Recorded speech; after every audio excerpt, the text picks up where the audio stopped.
April the 28th. Next, let's finish with jazz music, and this is the Jazz Dance Orchestra. Take a look at Nastya in action. She's a great singer. Basically, the band was formed in 2004, and they wanted to make a difference in the jazz scene here in Russia.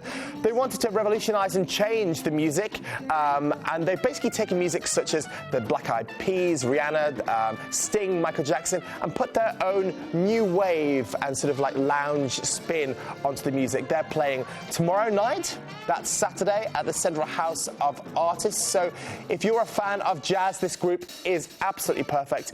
Take a look at the music and head down there.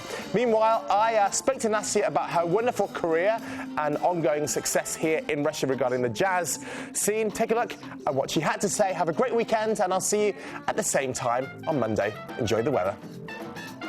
Thank you very much for your time. Now, you're the main singer of the Jazz Dance Orchestra. Yeah, hello. Tell me more. Jazz Dance Orchestra is quite a popular band in Russia and Moscow because we made loads of popular songs sound like really jazzy and nice for musicians. That's why loads of musicians like to listen to us, not only, and obviously normal people as well. Okay, and you've got an event coming up. You obviously you constantly perform, but you've got a special event. Special event in the central hall in Russia of the paintings of artists in Russia, and we have it on 20th of April, 8 p.m. Yeah. Yeah. And what will you be performing there?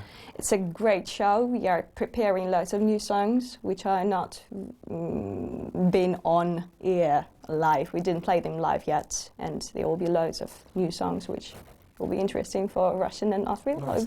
Well, the good thing about the expats or visitors coming here interested in jazz is that you perform a lot of your songs in English. Yes, yeah, most of our songs Why are in English. Because Eastern culture of popular music is more interesting for us, because popular music in Russia is kind of boring. Yeah, it doesn't have... Well, don't tell Alla Pugacheva that. Sorry. I like her songs, but they're different in style, aren't they? Yeah, they are really different, yeah. Okay. Yeah, and we can't really cover nowadays singers and popular bands, because it will cost a lot of money. With rights? Yeah, with rights. Okay.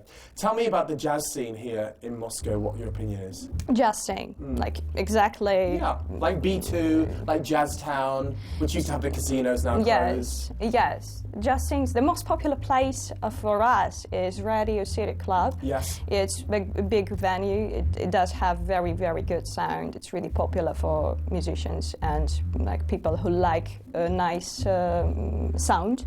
Yeah, because not every place in Moscow have really nice sound. So, B2, obviously. Yeah, my favorite one is the Composer Club. Yes, I've heard of this. Yes, yeah. It's really nice. It's really small, tiny, and loads of people. Intimate performance, which is nice. The colors are really like red and white and psychedelic. Yeah. And you've performed in England as well. Tell me more.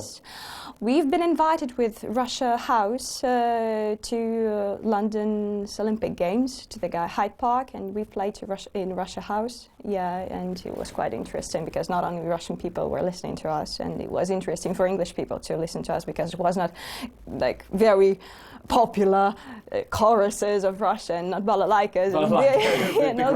Yes, it was kind of really close to English music, but it was not English exactly. It was a band from Russia, and loads of English people were listening to us, and it was like, cool. Wow. Yeah, that was really nice. Regarding singing, lots of people, watching this interview might be interested in singing as a hobby even. Yeah. Do you think people can be taught how to sing? Or is it nurture or is it nature?